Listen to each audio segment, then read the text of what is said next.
जी, अस्सलाम वालेकुम। मैं हूँ डॉक्टर नाइला, कंसल्टेंट गायनेकोलॉजिस्ट और आईवीएफ स्पेशलिस्ट गायनी सॉल्यूशन के फोरम से आपकी इन्फॉर्मेशन, एजुकेशन, अवेयरनेस के लिए day to day, time to time videos लेके आते रहते हैं। आज हम बात करेंगे पॉलीसिस्टिक ओवेरियन डिजीज़ के पेशेंट बेऔलादी का शिकार किन-किन वजूहात की वजह से हो सकते हैं। Polycystic ovarian syndrome is the growing syndrome जो कि हमें बहुत आम देखने में अब मिलने लग गया है because of the lifestyle, because of the diet factor, because of the hormonal changes. तो इसके अंदर बेसिकली 3 लेवल के अंदर प्रॉब्लम हो सकती है। नंबर 1, आपका हार्मोन इस तरह से इम्बैलेंस हो जाए कि आपका साइकिल इरेगुलर हो जाए, जिसकी वजह से जब साइकिल इरेगुलर होता है तो डेफिनिटली एग प्रोड्यूस नहीं होता। जब एग मैच्योर नहीं होता तो वी द चांसेस कि वो एग जब मैच्योर ही नहीं है तो वो रिलीज नहीं होगा। ठीक है? अब बेसिकली एम्ब्रियो बनने के लिए हमें एक मैच्योर M2 मेयोटिक 2 लेवल का अंडा चाहिए होता है। Once the egg is not mature, follicle is not mature, so it's the chances हैं कि उसके अंदर एक immature egg release हो, और जब immature egg release होगा तो डेफिनेटली प्रेगनेंसी नहीं होगी। दूसरा लेवल का प्रॉब्लम क्या आ जाता है पीसीओएस में कि इनके अंदर बाज़ औक़ात क्या होता है कि एग मैच्योर हो जाता है but it is not release, ovulation doesn't happen because in patient के अंदर जो एलएच का लेवल होता है दैट इज़ नॉट एलएच। हमें ओव्यूलेशन के लिए एलएच का एक सर्ज चाहिए होता है, यानी सडन राइज ऑफ एलएच चाहिए होता है।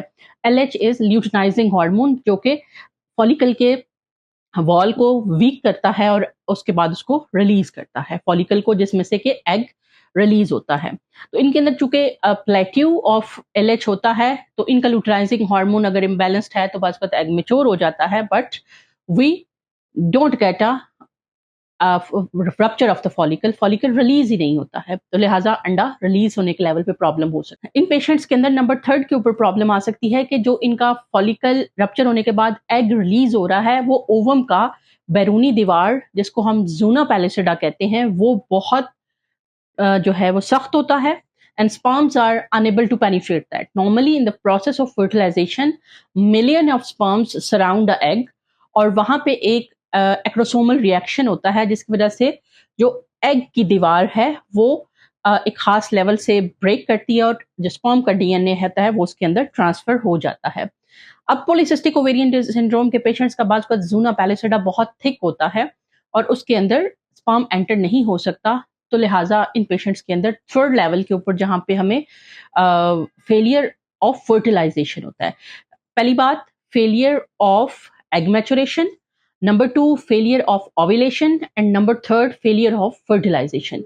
तो इस 3 लेवल्स के ऊपर प्रॉब्लम पॉलीसिस्टिक ओवेरियन पेशेंट्स को हो सकती है। पॉलीसिस्टिक ओवेरियन पेशेंट्स जो होते हैं उनका जो डिसीजन फैक्टर होता है that is anti Mullerian hormone, AMH का लेवल अगर बहुत ज्यादा हाई है it means that ovulation never happen, all the eggs are being entrapped in the ovaries. AMH anti Mullerian hormone basically decide करता है कि अब ये पेशेंट और ड्यूरेशन ऑफ इनफर्टिलिटी ये डिसाइड करता है कि अब इन पेशेंट्स को इक्सी के ऊपर चले जाना चाहिए, अब इनका नेचुरल का टाइम ज्यादा हो गया हुआ है या अब हमें नेचुरल फर्टिलाइजेशन शायद ना मिल सके, तो लिहाजा इन पेशेंट को फिर हम आईवीएफ की तरफ, इक्सी की तरफ प्रेफरेबली ले जाते हैं और इनका एम्ब्रियोस का एक बैंक बना देते हैं और उसके बाद इनको फ्रोजन एम्ब्रियो ट्रांसफर्स की तरफ लेके जाते हैं।